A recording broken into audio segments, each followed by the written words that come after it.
ako shirt dito, puro lawan. Ibahagi sa inyo ang mga kaganapan ko kanina. Ibabahagi ko muna sa inyo kung ano ang mga kaganapan ko kahapon. Yan po mga bossing, papunta pala kami ni Robic sa may Pahayahayan. Bali mag-a-attend kami ng birthday celebration ng anak ni Ma'am Gigi. Bali ginanap nga ito sa may Pahayahayan Resort na matatagpuan sa may barangay Ariman, Gubat, Sorsogon. Umaga pa pala nag-umpisa ang okasyon kaya medyo late na kami ni Robic papunta doon. Pero ayos lang yan, ang importante ay makapunta kami. So ayan na nga po, andito na nga kami sa may barangay Ariman. Ang lokasyon pala nila ay bago lang magtulay ng barangay Ariman. Kapag papunta ka nga ng Kasiguran o kaya Bulusan ay nasa left side lang po ito mga bossing. So ito na nga po ang kanilang kapaligiran dito. Bali pagbungad pa nga lang ay makikita na ang swimming pool. Itong Pahayahayan Resort pala ay pagmamayari ni Kagawad Calyos. Maraming ang nagsiselebrate ng birthday dito or kahit anong okasyon. Maaliwalas nga dito at maganda yung ambience. Higit sa lahat ay maluwag din ang kanilang lugar. Pagdating nga namin dito ay pinakain kaagad kami ni Ma'am Gigi.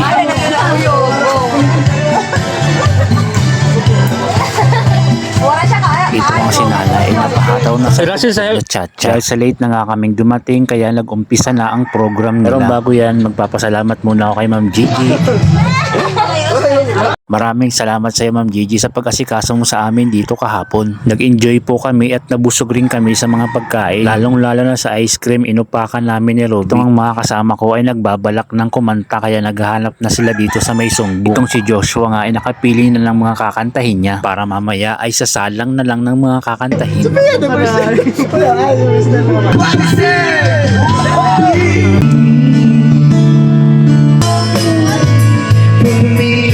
Mga oras pa lang yan ay naghahanda na rin kami pa uwi. Bali inaayos na nga rin nila Ma'am Gigi ang mga kagamitan. Pero bago nga yan ay kumain muna kami ni Robic ng ice cream dito. Ang dami nga namin nakain kasi nga masarap. Kasing lasa nga ng timpla ni Mang Vic na ice cream. Pero sa palagay ko parang ice cream talaga to ni Mang Vic. Lasang lasa talaga ang flavor kaya ang dami naming nakain. Habang nagbabalot nga si Joshua ng kanyang pang take out, kami naman ni Robic ay kumakain ng ice cream. Dahil nga pauwi na rin kami kaya sinusulit na namin ng pagkain dito. At magliligpit na rin kasi si Ma'am Gigi ng kanyang mga kagamitan. So yan nga po mga bossing, ito yung mga kaganapang kahapon.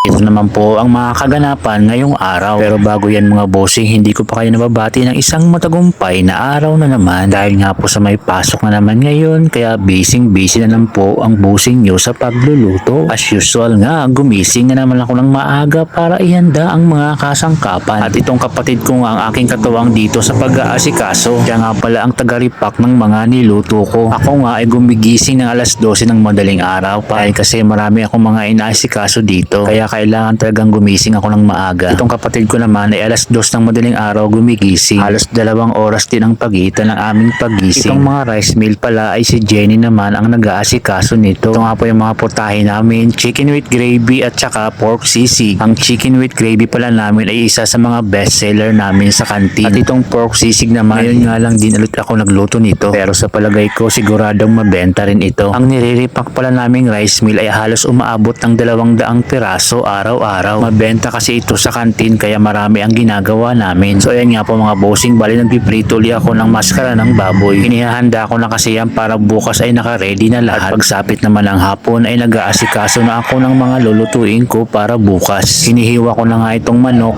at imamarinate ko rin ito pagkatapos para bukas ay piprituhin ko na lang ito. Halos aabot din ng 5 kilo araw-araw ang ginagawa naming fried chicken. Dahil nga sa mabenta ito kaya dinadamihan talaga namin. Pero minsan pala yung mga paninda namin ay hindi rin nauubos. May mga pagkakataon kasi na mahina rin yung benta. Hindi talaga maiiwasan yan, lalo na kapag pagkain yung paninda. Pero patuloy lang tayo sa paghahanap buhay. So ayan nga po mga bossing, bali minamarinate ko na nga po itong manok. At pagkatapos nga ay minekos-mekos ko na ito. So paano yan mga bossing? Bukas uli. Maraming salamat sa panunood.